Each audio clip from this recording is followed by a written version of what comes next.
وتعاونوا على البر والتقوى ولا تعاونوا على الإثم والعدوان واتقوا الله إن الله شديد العقاب. Al-Imam membawakan dua buah hadis. Hadis yang pertama, hadis nomor 6594. Mana ni? Oh. Takban kan? Ha? 6594. Haddatsana Abul Walid Hisham bin Abdul Malik At-Tayalisi حدثنا شعبة أنبأني سليمان الأعمش. Dalam riwayat yang lain nanti di kitab Tauhid, Syu'bah mengatakan haddatsana al-A'mash. Berarti kaum mutaqaddimin tidak membedakan antara inba dengan tahdits, dengan sama. Sulaiman bin Mihran al-A'mash qala sami'tu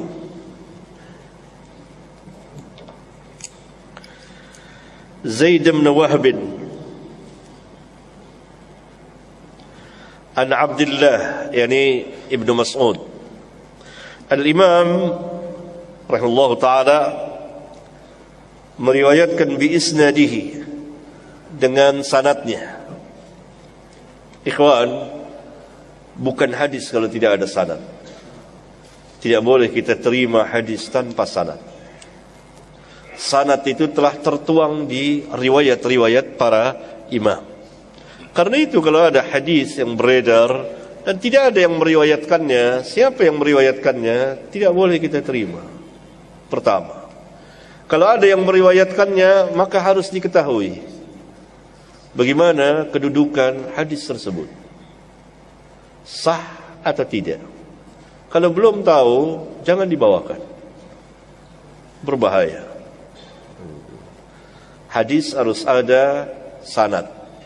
Kita tahu sanadnya ada yang meriwayatkan seperti Bukhari, Muslim, Abu Daud, dan berpuluh bahkan beratus imam penulis hadis, banyak sekali. Seperti ini. Qala, berkata Abdullah bin Mas'ud, haddatsana Rasulullah sallallahu alaihi wasallam wa huwa as-sadiqul masduq, yani al-mukhbir bil qawlil haqq, orang yang mengabarkan atau menceritakan perkataan yang hak. As-sadiq, orang yang selalu berkata benar. Wal masduq ma'nahu alladhi yasduqu lahu fil qawl, yuqal sadaqtahu al-hadith idza akhbartahu bihi ikhbaran jaziman. Jadi orang yang selalu, yakni orang yang benar, berkata benar dan selalu dibenarkan perkataannya, tidak bohong, karena lawan benar adalah dusta.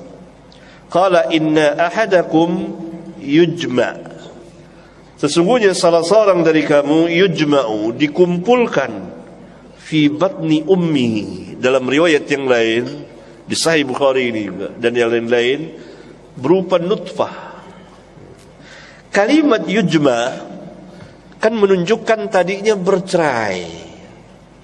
Sahih, tadinya bercerai, lalu terkumpul di dalam rahim. Dalam rahim berupa nutfah selama 40 yauman, selama 40 hari berupa nutfah. Nutfah laki-laki putih, tebal, kasar. Nutfah perempuan lembut, tipis, berwarna kuning. Ya.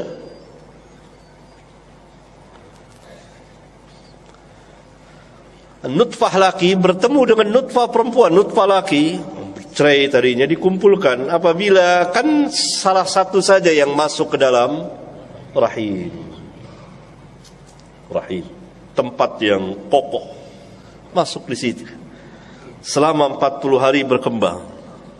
Nanti ada malaikat ini jadi manusia atau tidak, keguguran atau tidak, jadi laki atau perempuan dan begitu seterusnya. ثم يكون علاقة مثل ذلك. Kemudian berubah menjadi alaqah.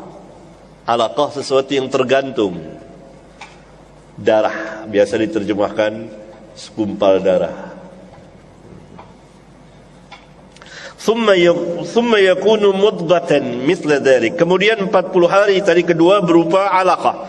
40 hari ketiga berupa mudghah. Mudghah itu adalah daging tanpa tulang. Segumpal daging. Itu sudah kelihatannya terbentuk. Ya, berarti ini 40 hari ketiga. 40 hari ketiga. Dalam Al-Quran lebih diperinci kejadian manusia itu. Ada di beberapa tempat. Pertama dalam surat Al-Mu'minun.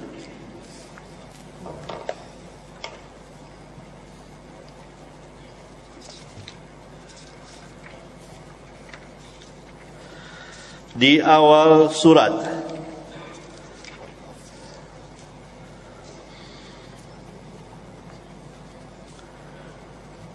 وَلَقَدْ خَلَقْنَا الْإِنسَانَ مِنْ سُلَالَةٍ مِنْ طِينٍ. Dan sesungguhnya kami telah ciptakan manusia dari sulalah, saripati, tin, tanah. Ini berarti Adam. Bukan kita yang diciptakan dari tanah, Adam. Thumma ja'alnahu, kemudian kami jadikan keturunannya nutfatan, dari nutfah, nutfah mani. Fi qararin makin, lihat, di tempat yang kokoh. Di tempat yang kokoh. Thumma khalaqna an-nutfata 'alaqah. Ini dia. Kemudian kami jadikan, ciptakan nutfah itu alaqah.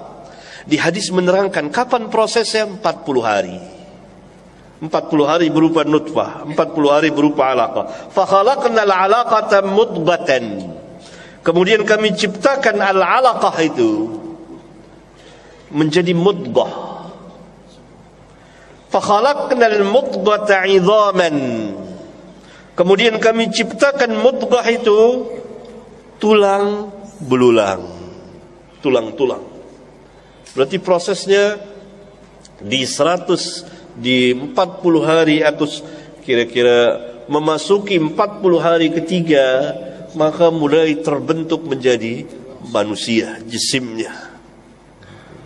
Ya? Dan sampai terus nanti karena mudghah, maka berbentuklah dia menjadi idhaman, tulang. Fakasawna al-'idhama lahman. Kemudian kami bungkus lagi tulang-tulang itu dengan daging. Berarti mani, kemudian darah, kemudian segumpal daging, kemudian tulang tersusun terbentuk, kemudian dibungkus lagi dengan daging. Lalu apa kata Allah? Tsumma ansha'nahu khalqan akhar. Kemudian kami ciptakan dia makhluk yang lain, beda. Saya beda dengan antum, antum beda dengan ini. Itu makna tsumma ansha'nahu khalqan akhar, berbeda-beda. Fatabarakallahu ahsanul khaliqin. Ini prosesnya.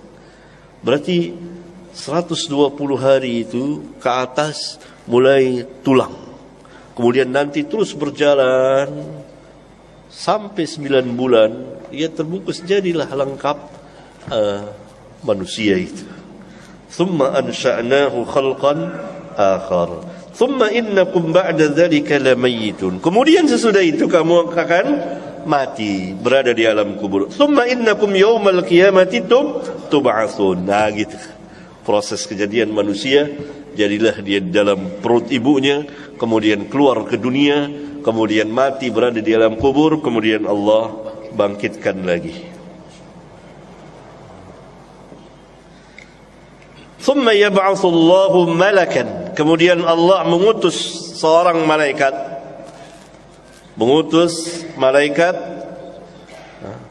Fayu'maru bi'arba'in. Kemudian Allah memerintahkan malaikat untuk menulis 4 perkara. Pertama, birizkihi wa ajalihi wa syaqiyyun aw sa'idun. Ini 4 atau 3? 4. Mana coba ngitungnya gimana? Rizki, ajal, sa'id dan sa'id, yang keempatnya semuanya 3 atau 4? kalau yang sampai sa'id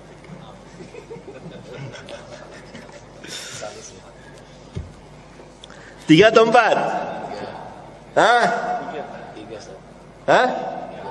Keempatnya apa?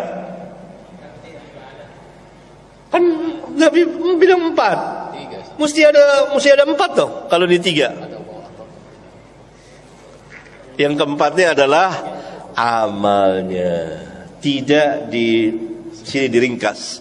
Di riwayat yang lain wa amaluhu. Itu menjadi hujjah dalil seperti yang kita bahas barusan tadi, bahwa Allah menciptakan amal hamba, dan bahwa amal itu telah diketahui berada dalam ilmu Allah. Dicatat pertama rizkinya,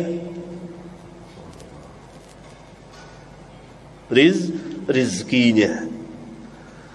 Ulama mengatakan dengan kita mengetahui ini, maka tentu kita menjadi qanaah pertama. Kedua, tidak tamak terhadap dunia. Yang ketiga, ini tidak menghalangi kita untuk bekerja, berusaha. Iya kan? Kerja, berusaha. Karena itu kehidupan para sahabat begitu tahu ini enak dia. Rezekinya. Yang kedua, ajalnya. Kan dicatat oleh malaikat. Rezekinya sekian, ajalnya sekian puluh tahun, atau kurang, atau lebih, begitulah. Yang ketiga, wasaqiyun aw sa'idun. Ini takdir apa? Kauniyah. Jadi orang celaka atau jadi orang berbahagia, yakni ahlun nar atau ahlul jannah. Syaqiyun atau sa'idun.